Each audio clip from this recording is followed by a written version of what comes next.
Hello and welcome to my YouTube channel. इस video में मैं आपको बताऊंगी जैक बोर्ड 12th क्लास का फिजिक्स का मॉडल पेपर 2021 का मॉडल पेपर है। ये सेट 1 का क्वेश्चन बता रही हूँ, उसके आंसर्स। ठीक है, जैसा कि मैंने आपको केमिस्ट्री में करवाया है ग्रुप के हिसाब से, मीन्स क्वेश्चन टाइप के हिसाब से, वैसे इसमें भी कराऊंगी। 1 से लेकर 20 क्वेश्चन जो है 20 नंबर तक क्वेश्चन MCQ है, मल्टीपल चॉइस क्वेश्चन आंसर्स है, जो कि ग्रुप ए में है। मैं आपको वो करा रही हूँ, 1-1 मार्क्स का है, तो 20 क्वेश्चन है, 20 मार्क्स का हुआ है ना। MCQ मैंने एक क्वेश्चन जिसका 4 ऑप्शन दिया होगा, आपको बताना है उसमें से कौन सा करेक्ट आंसर है। क्वेश्चन नंबर 1 है, विद्युत की तीव्रता के लिए इकाई है, the unit for electric intensity is. इसका करेक्ट आंसर है ऑप्शन बी, वोल्ट पर मीटर। ठीक है, इसमें आपसे पूछा गया है इलेक्ट्रिक इंटेंसिटी का यूनिट बताना है। इलेक्ट्रिक इंटेंसिटी का यूनिट होता है वोल्ट पर meter. Option B is the correct answer for this question. Question number 2 है, किसी आवेशित गोलीय कवच के आंतरिक बिंदु पर विद्युत विभव का मान होता है, the electric potential at a point inside a charge spherical shell is. क्या होता है? कांस्टेंट होता है। ठीक है, एक चार्ज स्फेरिकल सेल के अंदर किसी पॉइंट पे इलेक्ट्रिक पोटेंशियल जो है कांस्टेंट होता है, स्थिर होता है। ठीक है, नाउ 3rd नंबर क्वेश्चन है, विद्युत क्षेत्र 2.1 इंटू 10⁻10 वोल्ट पर मीटर में एक आवेशित कण का अपवाह वेग 8.4 इंटू 10⁻⁴ मीटर पर सेकेंड है। कण की गतिशीलता का मान है। कण की गतिशीलता का मान आपको बताना है। ठीक है, इसमें 4 ऑप्शन है, उसमें से correct answer. A charge particle has drift velocity 8.4 into 10⁻⁴ metre per second in electric field of 2.1 into 10⁻10 volt पर मीटर। Its mobility is. तो मोबिलिटी निकालने का फॉर्मूला होता है, अगर अब मैं फार्मूला में बैठाकर पुट करके आपको सॉल्व करके बताऊं तो ज़्यादा अच्छा होगा, है ना। इससे रटने से नहीं चलेगा, जो भी न्यूमेरिकल क्वेश्चन होते हैं उसको सॉल्व करना बहुत ज़रूरी होता है। वैसे इसका आंसर है ऑप्शन बी, 4 इंटू 10⁻6 m² पर वोल्ट पर सेकेंड। तो ये जो आपका सेम नंबर तो नहीं दिया होगा ना, हो सकता है नंबर चेंज कर दे। इसको सॉल्व करके मैं बता देती हूँ, ज़्यादा अच्छा रहेगा, एग्जाम में आप भी इसे कर पाओगे, है ना। देखो आपके क्वेश्चन में दिया है ड्रिफ्ट वेलोसिटी, है ना, यहाँ मैंने लिखा VD। ड्रिफ्ट वेलोसिटी को, क्योंकि ड्रिफ्ट वेलोसिटी को VD से डिनोट किया जाता है। Drift velocity is denoted bye VD, इसीलिए यहाँ पे मैंने लिखा है VD। ठीक है, तो VD इक्वल टू दिया है आपका क्वेश्चन में 8.4 इंटू 10⁻⁴ मीटर पर सेकेंड, है ना। और क्या दिया आपका क्वेश्चन में? इलेक्ट्रिक फील्ड दिया। ठीक है, तो इलेक्ट्रिक फील्ड को E से डिनोट करते हैं। Electric field is denoted bye E। तो इलेक्ट्रिक फील्ड का वैल्यू दिया आपका क्वेश्चन में 2.1 इंटू 10⁻10 वोल्ट पर मीटर, और आपको निकालना है इसका मोबिलिटी। ठीक है, आपसे पूछा गया है, तो इसका मोबिलिटी क्या होगा अगर ड्रिफ्ट वेलोसिटी इतना है और इलेक्ट्रिक फील्ड इतना है। ठीक है, हिंदी मीडियम वाले मोबिलिटी को बोलते हैं कण की गतिशीलता का मान निकालना है आपको। ठीक है, कण की गतिशीलता का मान या मोबिलिटी दोनों सेम चीज है, एक इंग्लिश में एक हिंदी में है। तो कण की गतिशीलता का जो मान होता है उसको हम लोग म्यू से डिनोट करते हैं। Mobility is denoted by mu. Drift velocity का फॉर्मूला होता है VD equal to mu into E। ठीक है, यानी drift velocity equal to mobility into electric field, ये होता है फॉर्मूला। तो इसको लिखते हैं VD equal to mu into E। क्योंकि हम लोग को मोबिलिटी निकालना है, कण की गतिशीलता का मान निकालना है, तो ये है म्यू। तो इस फॉर्मूला को ऐसे कर देना हम लोग को ताकि म्यू आगे हो जाए। तो म्यू आगे करने के लिए मान लीजिए यहाँ पे म्यू E लिख दिए और VD लिख दिए, क्योंकि इसको यहाँ लिखे चाहे इसको यहाँ लिखे कोई फर्क नहीं पड़ता है, क्योंकि बीच में इक्वल का साइन है। तो लेफ्ट में कर दो या राइट में कर दो, दोनों को कोई दिक्कत नहीं है। तो म्यू E इक्वल टू हो गया VD। अब म्यू इक्वल टू VD यहाँ पे है, वैसे उतार दिए, और ये वाला E जो है म्यू के बगल में है, यहाँ कुछ नहीं, माने इंटू का साइन है। ठीक है, मल्टीप्लाई में है, तो ये वाला अगर इधर उठ के आ गया गुणा का तो भाग में चल जाएगा डिवीजन में। VD बाई E, यहाँ तक समझ में आया ये कैसे हो गया। ठीक है, तो मोबिलिटी जो है कण की गतिशीलता का मान म्यू इक्वल टू, यहाँ पे हम लोग फॉर्मूला में पुट कर देंगे वैल्यू सब। ठीक है, तो VD जो है ड्रिफ्ट वेलोसिटी हम लोग का दिया हुआ है क्वेश्चन में 8.4 इंटू 10⁻⁴ मीटर पर सेकेंड, है ना। और E इलेक्ट्रिक फील्ड दिया है 2.1 इंटू 10⁻⁻10 वोल्ट पर मीटर। ठीक है, जो क्वेश्चन में आपका वैल्यू दिया है VD ड्रिफ्ट वेलोसिटी और इलेक्ट्रिक फील्ड का, वो मैंने इधर उतार दिया। ड्रिफ्ट वेलोसिटी को हिंदी में कहते हैं अपवाह वेग बटा E इलेक्ट्रिक फील्ड, यानी ये हो गया विद्युत क्षेत्र E। ठीक है, अब इसको सॉल्व करते हैं नेक्स्ट लाइन में। 8.4 इंटू 10⁻⁴ ठीक है। ये वाला जो -10 है उसको ऊपर कर दिए तो प्लस हो गया +4 मीटर पर सेकेंड, और ये वाला जो है यहाँ से हट गया, क्यों हटा, क्योंकि ये तो यहाँ कर दिए ना, तो बचा यहाँ पे 2.1 वोल्ट पर मीटर। आगे इसको सॉल्व करते हुए देखिए क्या होता है। 8.4 इंटू 10 और 4 है तो प्लस माइनस माइनस होगा, तो 10 में से 4 गया, 6 बचा, और यहाँ पे बड़ा 10 है तो यहाँ पे प्लस का साइन है, तो यहाँ पे इसको ऐसे ही रहने देंगे, ठीक है। तो 10⁶ metre per second by 2.1 volt meter, यही बचा ना। तो 2.1 और 8.4 इसको काटेंगे तो 21 4 ज़ा 84 होता है। 21 का पहाड़ा में 4 बार में ये कट जाएगा 84, है ना। और दोनों पॉइंट में है तो पॉइंट कट गया, यहाँ पे बचा 4, ठीक है। 4 into 10⁶ metre per second by volt meter. अब देखो यहाँ पे, अब इसको 4 यहाँ पे 4 बचा था, 4 लिखती है, इंटू 10⁶ बचा था, 10⁶ लिखती है, metre per second by volt meter. अब इसको नेक्स्ट लाइन में सॉल्व करते हैं। 4 इंटू 10⁶, और ये वाला है डिवीजन में है तो ऊपर जाएगा तो क्या होगा, मल्टीप्लाई हो जाएगा। तो mm क्या हो गया, m², है ना, मीटर स्क्वायर, और यहाँ पे v को भी ऊपर कर दिए तो पर वोल्ट हो जाएगा, माइनस में चल जाएगा, एक प्लस में है तो। और सेकंड जो है ये भी डिवीजन में m/s, है ना, तो ये ऊपर जाएगा तो क्या हो जाएगा, s⁻⁻1, ठीक है। तो वैसे ही मैंने इधर लिख दिया इसको कि 4 इंटू 10⁶ मीटर स्क्वायर पर वोल्ट पर सेकेंड, ये हो गया आपका आंसर, ठीक है। मोबिलिटी यही होगा। अब इसे हिंदी में कहेंगे कण की गतिशीलता का मान इतना है, और मोबिलिटी जो इंग्लिश में कहते हैं कण की गतिशीलता का मान को मोबिलिटी। तो आ गया हमारा मोबिलिटी का वैल्यू, ठीक है। तो ऑप्शन इसका अभी जो मैंने सॉल्व करके बताया यही था ना, 4 इंटू 10⁶ मीटर स्क्वायर पर वोल्ट पर सेकेंड। हो गया क्लियर। अब देखो 4th नंबर क्वेश्चन है, किरचॉफ का पास नियम निम्न में से किस राशि के संरक्षण के नियम की सीधी परिणति है। Kirchhoff loop rule is direct consequence of law of conservative of charge, ठीक है। इसका ऑप्शन होगा ऑप्शन ए, करेक्ट आंसर है option A, charge. Option A is the correct answer for this question. Kirchhoff loop rule is a direct consequence of law of conservation of charge होता है, ठीक है। Now 5th number question है, किसी चालक के लिए निम्नलिखित में से कौन सा संबंध सही है। For a conductor which of the following relation is correct. तो इसको बताने के लिए आपको मालूम होना चाहिए कि कंडक्टर का जो है, कंडक्टर का रिलेशन क्या होता है ना।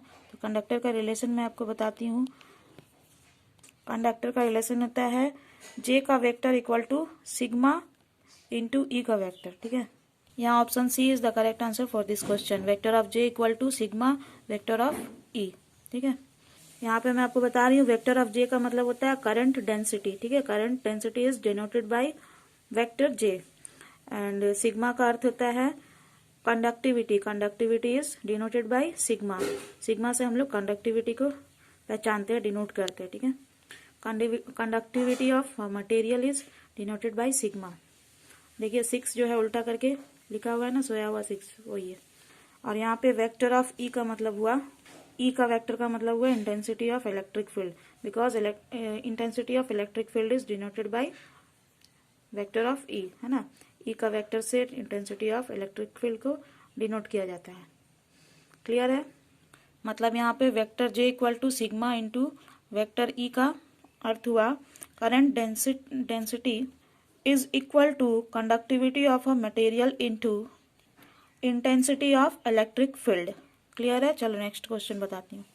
क्वेश्चन नंबर 6 है, एम्पियर का परिपथीय नियम इस प्रकार दिया जाता है। Ampere circuital law is given by. Ampere circuital law आपको याद रखना होगा, इसको होता है pi into vector of B into vector of D L equal to mu naught I N C, ठीक है।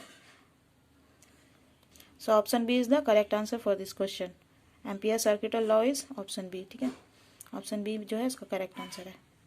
नाउ क्वेश्चन नंबर 7 है, एक प्रोटॉन 10T के एक समान चुंबकीय क्षेत्र की लंबवत दिशा में 2 इंटू 10⁷ मीटर पर सेकेंड के वेग से प्रवेश करता है। प्रोटॉन पर क्रियाशील चुंबकीय बल का मान है। एक प्रोटॉन पर आवेश होता है 1.6 इंटू 10⁻⁻19 कूलम।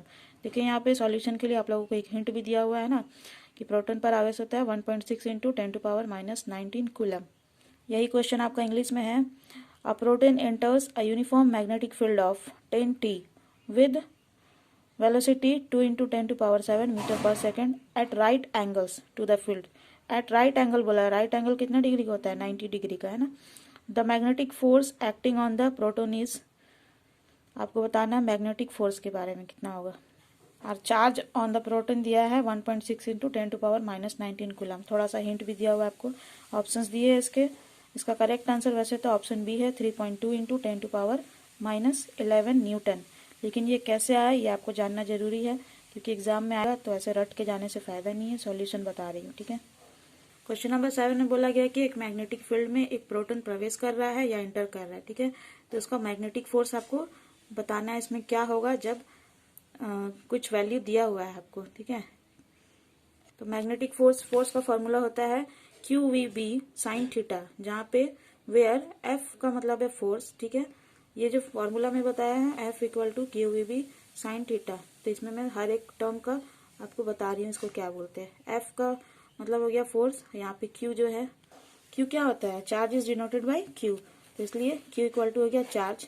और यहाँ पे V दिया है तो V इक्वल टू हो गया वेलोसिटी, ठीक है, क्योंकि velocity is denoted by V.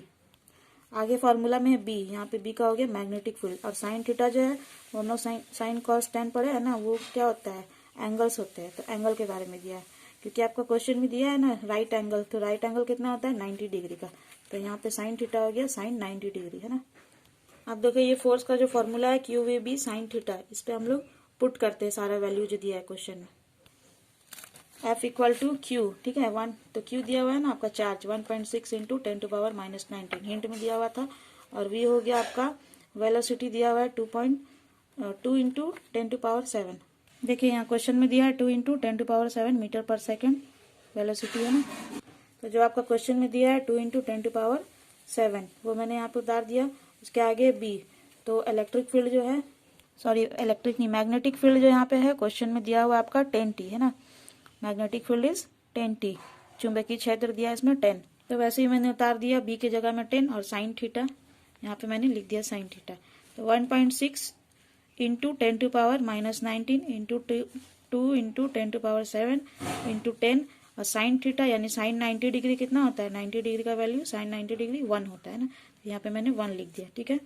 तो अब देखो 1.6 से पॉइंट हटाए, यहाँ पे क्या हो गया? 10 लिख दिए, ठीक है. क्लियर है. और देखो आगे लाइन में 16 है, यहाँ पे 2 है, तो 16 दूनी 32 हो गया. 16 2 से 32 यहाँ लिख दिए. अब 10 टू पावर -19 है, ये उतार दिए इसको यहाँ पे. और यहाँ पे 10 टू पावर 7 है, ठीक है. तो इसको यहाँ पे +7 करके लिख दिए. ये तो आपको आता ही होगा आपको. तो यहाँ पे -19 + 7 हो गया, ठीक है. तो माइनस प्लस क्या होगा? माइनस होगा. तो इसको घटा देंगे तो क्या होगा? 19 में से 7 गया तो 12 बचा, ठीक है. क्योंकि बड़ा है 19 इसलिए इसका साइन लगाएंगे -12. और ये 1 है तो 1 तो इंटू करेंगे तो वही आएगा, तो इसलिए इसको छोड़ दो. तो ये हो गया 32 इंटू 10 टू पावर -12. अब इसको ऐसे भी लिख सकते हैं, अगर एक पावर हटा दे यहाँ से यानी एक 0 हटा दे तो यहाँ पॉइंट लगा सकते हैं ना आराम से. तो 3.2 इंटू 10 टू पावर -11 न्यूटन. ये हो गया आपका आंसर. इसका ऑप्शन किस में दिया हुआ है? 7 नंबर क्वेश्चन कर रहे थे, मैग्नेटिक फोर्स पूछा था हम लोगों से. चुंबकीय बल मैग्नेटिक फोर्स जो है उसका करेक्ट आंसर है option B 3.2 into 10 to power -11 newton. ठीक है, क्लियर है अच्छे से. अगर आपको सही से समझ में आ रहा है तो कमेंट बॉक्स में कमेंट करके बताइए कि हाँ समझ में आ रहा है. ठीक है, फिर भी कोई दिक्कत हो तो पूछिएगा. और अगर ये वीडियो पसंद आए तो प्लीज़ इसे लाइक जरूर करिएगा, क्योंकि बहुत ही मेहनत किया मैंने इस पर. और इसे अपने स्टडी ग्रुप और क्लासमेट से शेयर जरूर करिएगा, ताकि और सभी स्टूडेंट्स भी, उनका भी कुछ हेल्प हो जाए, वो लोग भी इसको पढ़ सके, समझ सके. है ना, रटना नहीं है, समझना है हर चीज़ को. आपको साइंस जो है रटने वाला सब्जेक्ट है ही नहीं, रटोगे तो कोई फ़ायदा नहीं है इसमें. साइंस का कोई भी सब्जेक्ट हो, ह्यूमैनिटीज़ हो या कॉमर्स हो या साइंस हो, हर चीज़ को समझना चाहिए, रटने से अच्छा होता है ना. देखिए क्वेश्चन नंबर 8 है, किसी धारा अल्पांश के कारण r दूरी पर स्थित बिंदु पर चुंबकीय क्षेत्र समानुपाती होता है. The magnetic field at a point at distance r from the current element is proportional to, options दिए ABCD. r है, r² है, 1/r है या 1/r² है. क्योंकि ये जो है इन्वर्सली प्रोपोर्शनल होता है, तो इन्वर्सली होगा तो 1/r होगा, है ना. The magnetic field at a point at distance r from the current element is inversely is proportional to inversely, है ना, इन्वर्सली प्रोपोर्शनल होता है, इसलिए 1/r is the correct answer for this question. Now question number 9 is, प्रेरण गुणांक का मात्रक है, the unit of inductance is, inductance का यूनिट क्या होता है पूछा गया है, तो ऑप्शन है हेनरी, ठीक है, यूनिट होता है इसका इंडक्टेंस का हेनरी, प्रेरण गुणांक का मात्रक है हेनरी। क्वेश्चन नंबर 10 है, किसी ऊंचाई ट्रांसफार्मर में प्राथमिक एवं द्वितीयक कुंडलियों में संख्या क्रमशः N1 और N2 है, तो in a step up transformer the number of turns in the primary and secondary coils are respectively N1 and N2, then options दिए हैं इसके, N1 है जो N2 से ज़्यादा होगा या फिर N1 N2 से कम होगा, N1 इक्वल्स N2 होगा या N2 इक्वल टू 0 होगा। इसका करेक्ट आंसर है N1 जो है N2 से कम होगा, option B is the correct answer for this question, क्योंकि N1 N2 दिया हुआ है इसमें। ट्रांसफार्मर में प्राइमरी का N1 है और सेकेंडरी का नाम N2 है, ठीक है नंबर्स, तो इस सिचुएशन में N1 N2 से कम होता है, N1 is less than N2। Question number 11, तारों का टिमटिमाना निम्न में से किस कारण होता है, ये जीके का भी क्वेश्चन है, 9-10 में भी स्टूडेंट्स पढ़ते हैं, बहुत ईजी है। The twinkling of stars is due to which the following, तो इसका आंसर होगा refraction, option B is the correct answer for this question. अपवर्तन के कारण ही तारों का टिमटिमाना होता है, ठीक है, the twinkling of star is due to refraction.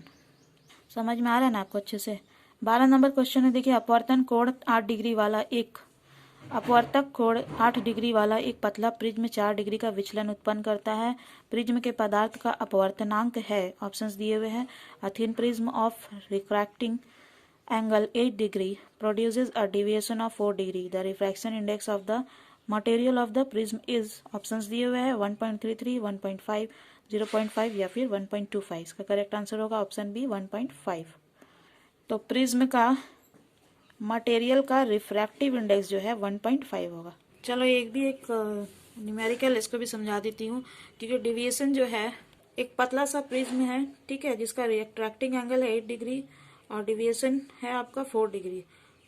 तो इसमें पूछा गया है कि प्रिज्म का मटेरियल का रिफ्रैक्टिव इंडेक्स क्या होगा, ठीक है, तो डिविएशन दिया हुआ है 4 डिग्री, डिविएशन जो है आपका क्वेश्चन में दिया है 4 डिग्री, ठीक है, तो यहाँ मैंने लिख दिया 4 डिग्री। डिविएशन को हम लोग डेल्टा से डिनोट करते हैं, deviation is denoted by delta, तो ये साइन जो है इसको बोलते हैं डेल्टा, ठीक है, और यहाँ पे एंगल दिया 8 डिग्री है ना, आपका क्वेश्चन में जो दिया वही बता रही हूँ, और आपसे पूछा गया है कि रिफ्रैक्टिव इंडेक्स क्या होगा, तो डेल्टा इक्वल टू होता है म्यू माइनस 1a, ठीक है, यानी डिविएशन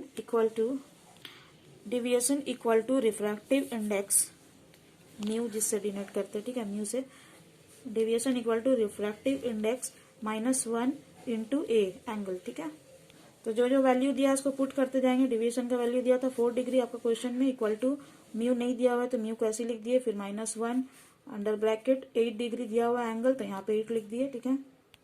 अब देखो म्यू -1 इसको यहाँ ले आए, क्योंकि म्यू निकालना है ना, म्यू का वैल्यू नहीं दिया है, तो म्यू -1 इक्वल टू ये वाला 4 डिग्री यहाँ लिख दिए, और ये मल्टीप्लाई में है तो इधर इस साइड आ गया, तो क्या होगा, डिवीजन में चल गया, ठीक है, डिवाइड कर दिए 8, तो 4/8, 4 1 जा 4, 4 2 जा 8, 1/2 आ गया, म्यू -1 का भी वैल्यू आया है।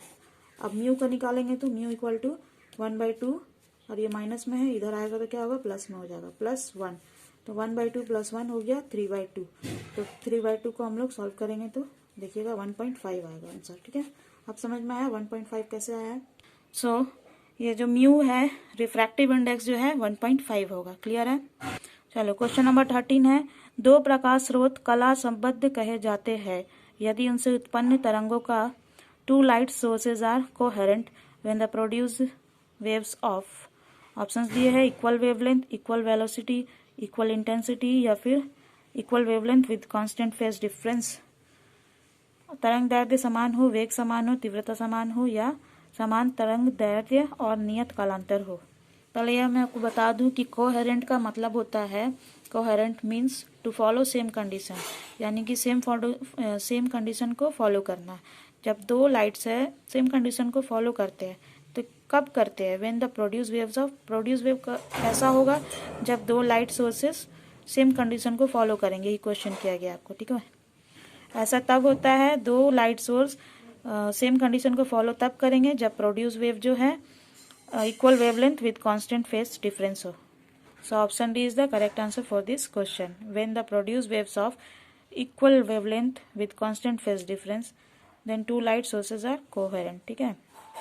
कांस्टेंट फेज डिफरेंस के साथ इक्वल वेवलेंथ होने पर। क्वेश्चन नंबर 14 है, निम्न में से कौन सी घटना यह दर्शाती है कि प्रकाश एक अनुप्रस्थ तरंग है? प्रकाश का विवर्तन, प्रकाश का अपवर्तन, प्रकाश का ध्रुवण या फिर प्रकाश का व्यक्तीकरण। Which of the following phenomenon shows that light is a transverse wave?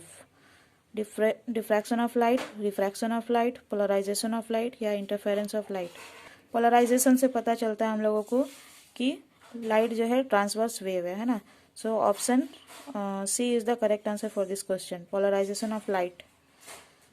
Polarisation of light shows that light is a transverse wave. Light जो है ट्रांसवर्स वेव है, वो प्रकाश का ध्रुवण या पोलराइजेशन ऑफ लाइट की वजह से पता चलता है। नाउ क्वेश्चन नंबर 15 इज, प्रकाश विद्युत उत्सर्जन के लिए आइंस्टाइन का समीकरण है। Einstein's equation for photo electric emission is. Photo electric emission के लिए आइंस्टाइन का इक्वेशन होता है h mu equal to k max plus pi naught. ठीक है, तो option B is the correct answer for this question. Question number 16 है, one Becquerel एक बैक्यूरल समतुल्य है। एक 6 प्रति सेकंड 10⁶ 6 प्रति सेकंड 3.70 इंटू 10⁻10 6 प्रति सेकंड या इनमें से कोई नहीं। ऑप्शंस दिए हुए हैं, तो one becquerel is equivalent to 1 decay per second. ठीक है, 1 डीके पर सेकंड के बराबर होता है वन बैक्यूरल, इक्वेलेंट होता है। वन बैक्यूरल समतुल्य है 1 6 प्रति सेकंड। तो option B is the correct answer for this question, 1 6 प्रति सेकंड 1 डीके पर सेकंड। ठीक है, क्वेश्चन नंबर 17 है। देखिए फिर से एक न्यूमेरिकल आ गया, ये भी मैं आपको सॉल्व करके बताऊंगी ताकि आप लोगों को अच्छे से समझ में आ सके। रटने का कोई फायदा नहीं, क्योंकि ये नंबर चेंज हो जाएगा तो फिर हो गया, आप बना ही नहीं पाओगे, है ना। यदि एक रेडियोधर्मी पदार्थ का क्षय स्थिरांक प्रति वर्ष 5.3 इंटू 10⁻³ है तो उसका अर्ध आयु है। आपको इसमें हाफ लाइफ बताना है। ठीक है, if decay constant of a radio active substance is 5.3 into 10⁻³ per year then its half life. Options दिए हैं 230 ईयर्स, 130.8 ईयर्स, 530 ईयर्स या फिर 530.8 ईयर्स। वैसे इसका आंसर है ऑप्शन बी 130.8 ईयर्स। लेकिन आपको समझ में कैसे आएगा कि यही सही आंसर है? चलो सॉल्व करके बताती हूँ। ठीक है, हाफ लाइफ यानी अर्ध आयु का फॉर्मूला होता है। ठीक है, जिसको हाफ लाइफ को हम लोग T1/2 से डिनोट करते हैं, अर्ध आयु को। ठीक है, so T1/2 equals to 0.693 by lambda. ठीक है, ये जो साइन है इसको बोलते हैं लेमडा, 0.693 बाई लेमडा। ये होता है फॉर्मूला हाफ लाइफ का, अर्ध आयु का। क्योंकि यहाँ पे जो लेमडा है उसको वो है decay constant. Decay constant is denoted by lambda. ठीक है, तो डीके कांस्टेंट आपका क्वेश्चन में दिया हुआ है 5.3 इंटू 10⁻³ पर ईयर। ये आपका क्वेश्चन में दिया हुआ है वैल्यू, है ना, डीके कांस्टेंट का यानी लेमडा का। तो यहाँ पे 0.693 बाई लेमडा, तो लेमडा का भी वैल्यू दिया है तो इस फॉर्मूला में पुट कर देते हैं। ठीक है, तो यहाँ पे हो गया टी हाफ माने half life equal to 0.693 by lambda decay constant जो वैल्यू दिया है 5.3 इंटू 10⁻³ तो यहाँ से एक पॉइंट हटाए तो यहाँ पे 1 लिखे, है ना। फिर यहाँ पे पॉइंट के बाद कितना डिजिट है? 3, 1 2 3, तो यहाँ 3 0 लिख दिए। और यहाँ से एक पॉइंट हटाए तो 1 लिखे और पॉइंट के बाद 1 डिजिट है तो यहाँ पे 1 0 लिख दिए। क्लियर है यहाँ तक? अब देखिए ये 1 0 कट गया तो बचा क्या? 693 पॉइंट सब हट गया था। 693 इक्वल टू 693 इंटू यहाँ पे कुछ नहीं बचा था, लेकिन ये जो 10⁻³ ऊपर जाएगा तो क्या होगा? +3 हो जाएगा। तो 3 0 1 और 3 0। ठीक है, ये वाला ऊपर किए है तो 693 1 इंटू 1000 बाई यहाँ पे क्या बचा? 53, क्योंकि इसको ऊपर कर दिए तो इसको नहीं लिखना है, है ना। और ये बचा इंटू 100, क्योंकि 1 0 इसे कट गया था, यहाँ 100 तो बचा हमारे पास 693 इंटू 1000 बाई 53 इंटू 100। तो 2 0 यहाँ से 2 0 इससे कट गया दोनों आपस में, तो बचा क्या? 693 इंटू 10 बाई 53, तो हो गया 6930 बाई 53। अगर इसको सॉल्व करते हैं हम लोग तो इसका आंसर आपको आएगा 130.8 ईयर्स। ठीक है, इसको आप लोग डिवाइड कर लीजिएगा 53 को डिवाइड करिएगा 6930 से। ठीक है, सॉरी 6930 को डिवाइड करेंगे 53 से तो यही आंसर आएगा आपका 130.8 समथिंग।